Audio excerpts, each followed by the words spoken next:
my name is Mike Hurst from Highland Farm, and today I'm going to talk about fall needle drop. The fall needle drop happens to all evergreens, regardless of what kind they are, and usually it's found on the interior part of the tree, such as this right in here.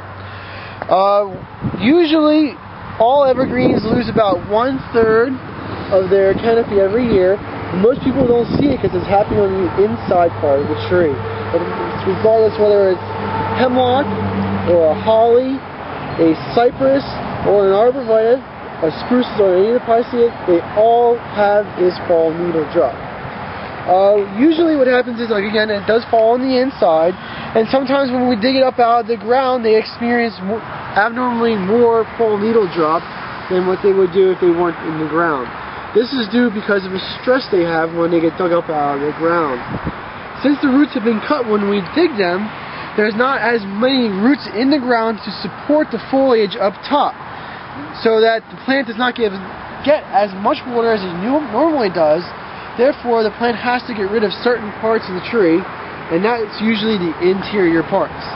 You can look at that and say, oh, it's very bad, my tree's turning brown, but it's actually a good response. It's better than having a part of the tree or a branch die off or any, like, all the lower parts dying off. It's much better than that. When a plant looks at itself and sees which part it can get rid of and which part to keep, the parts that it gets rid of is the interior parts, because it does not get as much sunlight, therefore it does not photosynthesize as much, and it doesn't create as much energy as the parts on the outside. The parts on the outside also are much more important because they are continuously growing, and they're going to be the parts where the new growth comes in for next year.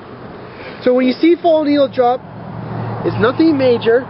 It usually happens right after transplanting, especially in the fall, and you don't be too alarmed by it. It is a natural phenomenon, and that's all evergreens have. And sometimes it can be quite severe and scare someone, is correct, Mike? Yeah. Like down here, you could look at these trees and say, wow, that's a lot of fall needle loss or drop. And actually, the trees are fine. They will grow through this, and they will fall on the ground and become the mulch for that tree for next year. That's right. Okay, well, thank you very much. And you can see over here, here's a holly, and you can see some of the yellowing there, and that's doing the same thing. It's got some needle loss. Nothing to be concerned about. We're here at Highland Hill Farm on Route 313 in Fountainville, PA. I'm Bill Hurst doing the photography. I own the Highland Hill Farm. And this is Mike Lewis of Lewis Wholesale Nursery. Mike is one of the premier growers that we use here at Highland Hill Farm. We also grow a lot of arborvitaes, but we are supplied by Mike. He's right across the street from our nursery and our operation. And Mike is an expert on raising arborvitaes. Mike went and graduated from the Longwood School in Chester County, Pennsylvania, and he's a premier grower in Pennsylvania, world-renowned grower. I shouldn't say that, but that is the truth. Everyone in northeast Pennsylvania and the eastern seaboard who raises arborvitaes and nursery stock knows Mike Lewis here.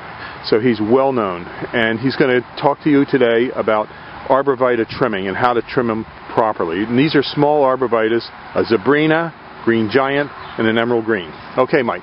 All right, what you want to do with your arborvitae is, when you prune them, you want to encourage them to have a single stem. Just one stem coming up out of the middle, like right here. What you want to do is knock back some of these extra stems.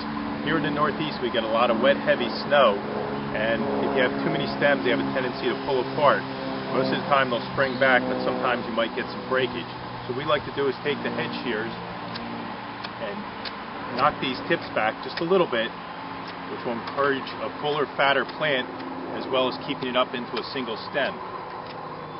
In school, we were always taught, when in doubt, cut it out. So you always want to, don't be afraid to take a little bit of foliage off the tree. Here, none of these plants, branches will come up into a single stem anymore, or into a multiple stem. You cut them back, this stem will dominate. Here on the green giant, we're going to do the same thing. This is a fairly full plant, so we're just going to tip it back all the way around to make a nice, fat, heavy plant. On green giants, we get a lot of vigorous growth, so you always want to make sure you just knock your tips back just a little bit, because they'll stretch out because they grow so fast. On the emerald greens, it's a much fatter, fuller plant, so you don't have to shear them nearly as hard. Just tip them back, go around the plant, and again, you have a couple little stems developing here. Just trim it back, so you just have one stem coming up to the top, and that'll make a nice full plant, which is what you want. Okay. That's it. Have a good day at Highland Hill Farm. Okay, thank you very much, Mike. We'll see you. This is the foliage of a Helleri holly. Helleri holly is a green evergreen that grows about a foot high, maybe 2 foot wide. It's slow growing, and it's great for along a walkway, a pathway, or if you want to cover up a utility box. It's a nice evergreen. It's easy to grow. It likes a little bit of pruning. We're here at Highland Hill Farm on Route 313 in Fountainville, PA. And we have a lot of other types of hollies for you. For example, that's the green luster holly. And we have more hollies, as well as boxwood, and many other kinds of trees, plants, and shrubs. We're growing on a couple hundred acres here in Fountainville, and we also have a couple thousand acres in Milan, PA, in Bradford County. We deliver and plant up and down the East Coast, so call us for your tree and shrub needs at 215-651-8329. Again, this is your Helleri holly foliage. Right here, a nice little plant. Emerald greens. And as you notice, everything is under drip. We do everything under drip here at the farm in Highland Hill. We're in Bucks County on Route 313. We do deliver plant and mulch up and down the East Coast. We have thousands of trees, plants, and shrubs for you. This is our back area where we store a lot of material. And this is looking towards our offices and greenhouses.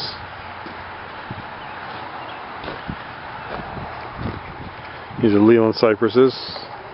The emerald green is a great plant for creating a barrier.